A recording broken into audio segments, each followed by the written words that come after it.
Welcome to the Slop Farm. Enjoy the video. You start by building the frame with intention. Place 12 end portal frames in a perfect 3x3 ring. Make sure each frame faces inward. Orientation matters because the portal forms only when frames are inward facing.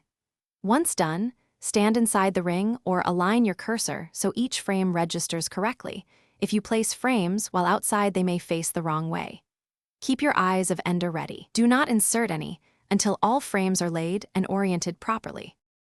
Now insert Eyes of Ender into the frames methodically. Pick a direction and go clockwise or counterclockwise so you never lose track. Place an eye in each frame except leave one empty intentionally. This gives you control over the final activation step. As you insert, observe the subtle change in the frame's texture. That confirms a proper insert. Make sure no accidental block updates occur nearby, and avoid placing the final eye until you are ready to trigger the portal safely. For the final step, place the last Eye of Ender to complete activation. Step back immediately so you don't fall into the end unexpectedly.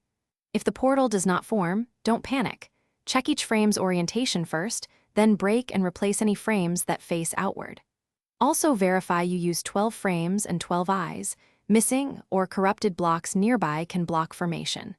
If a single frame seems unresponsive, use a spare eye to test that slot and correct placement before trying again. Thanks for watching. Consider subscribing if we helped you today.